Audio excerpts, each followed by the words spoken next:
Good morning. It is Friday. It's the end of the week. For those of you that thought maybe it was Thursday or Saturday, it's not quite Saturday yet. It's not quite the weekend. Hope that everybody's doing well. If you watched the draft last night, hopefully, your team didn't discourage you or upset you. I'm wearing proudly my Cowboys jacket because I'm very happy with our pick. But again, not talking about that.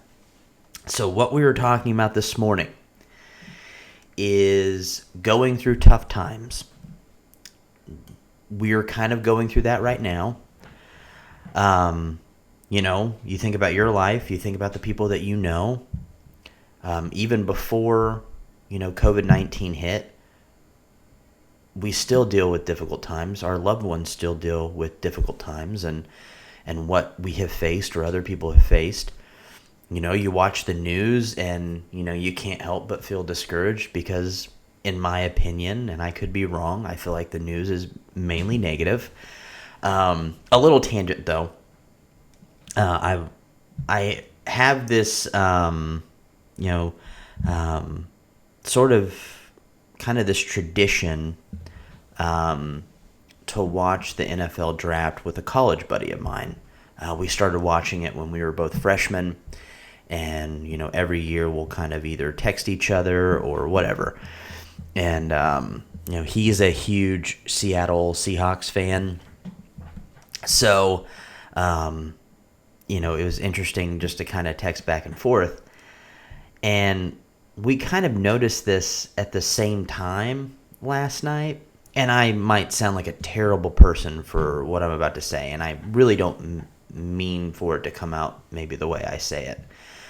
But I got kind of annoyed last night. And my aggravation came because it honestly seemed like after every single person got drafted, it was hosted by ESPN. It seemed like ESPN would immediately focus and hone in on something negative that happened in that person's life. Mainly, it was like losing a family member, or like a mother or father or brother or sister. Or, a brother or sister had some terminal illness, and and I feel bad saying this because I do feel bad for those people when I hear these stories, but it felt like after every single one, it was just like emotionally draining. And me and my friend were talking, and we were like, do we feel bad thinking like we're kind of watching this sports thing to escape the reality that we're living in right now? But then we feel bad for acting selfish and being annoyed when these people are going through these difficult things that they did growing up or just recently. And like I said, I just felt like I was getting more and more discouraged, which again is why I don't really watch the news. But there are all sorts of hard situations that we face where we see other people face. And I wish I could say that all these things happen and the hurt that we've experienced here doesn't exist, but, that's a lie. Life can be very hard. Life can be very difficult, but I don't want to just focus on the negative today. I really don't. Because, like I said, I think we're going through enough right now because there is good news. And the good news is that God is always with us. And I hope that you kind of experienced this theme this week. For those who follow Christ and have a relationship with Him, we have hope in God that even in tough times, He's going to be there. And the main person I want to talk about today is Paul. Because Paul wrote a huge chunk of the New Testament.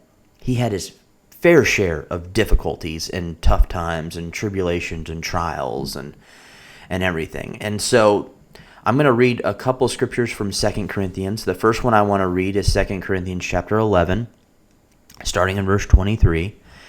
It says, I have worked harder, been put in prison more often, been whipped times without number, and faced death again and again.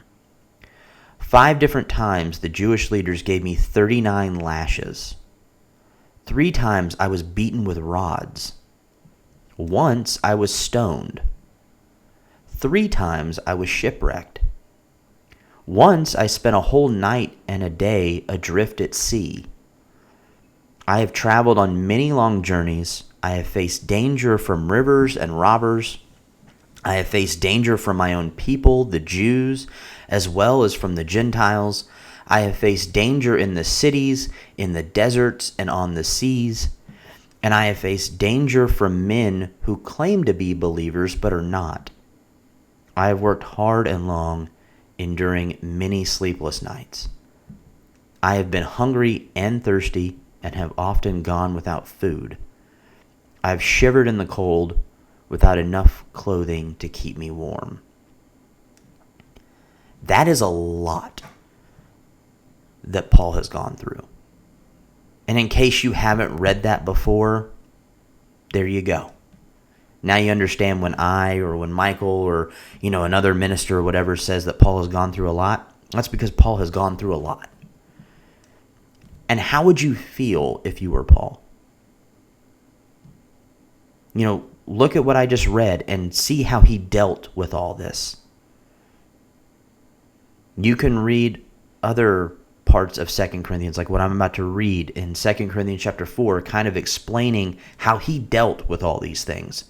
Because I honestly think it's pretty inspiring for a man who just went through all this. This is what he's about to say in 2 Corinthians chapter 4. I'm going to read verses 7 through 9. It says, "We now have this light shining in our hearts, but we ourselves are like fragile clay jars containing this great treasure. This makes it clear that our great power is from God, not from ourselves. We are pressed on every side by troubles, but we are not crushed. We are perplexed, but not driven to despair. We are hunted down, but never abandoned by God. We get knocked down, but we are not destroyed." You think about the words that you hear that describe how tough times can make you feel. Paul doesn't diminish, he doesn't discount the pain that he's gone through. I mean, he felt that stuff. But I think the most encouraging part from what we just read is the "but not" part of his words. And I want to focus on that. So I'm going to listen again to what I'm about to read from Paul. It says, "We are hard pressed on every side, but not crushed. Perplexed, but not in despair. Persecuted, but not abandoned. Struck down, but not destroyed." Life is hard. Life is difficult. Our world and the people in it can be cruel. And I think Paul is reminding us with this image of a jar of clay that life can be really hard. And it sometimes can leave us feeling all these feelings that we might feel during difficult times. Whether it's depressed, alone, confused, frustrated. But with Christ, we are never destroyed, in despair, abandoned, because we hold in these breakable jars a treasure that will not be destroyed, the treasure of Christ living in us, giving us life. And what Paul is trying to say is, with Jesus, yes, you're going to go through tough times, but you are never alone.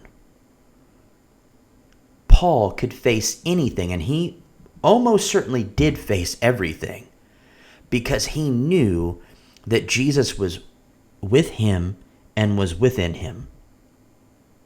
So during this time, I want us to be encouraged. And I want to kind of leave this as my final encouragement with you today. That Jesus is with us. That Jesus is in us. And we are never alone. So I hope with that encouragement you have a great day. You have a great weekend. I'll put another devotional up starting on Monday. Be on the lookout for our Sunday morning class that will be available at 8 a.m. Sunday morning on YouTube. And I will see you guys later.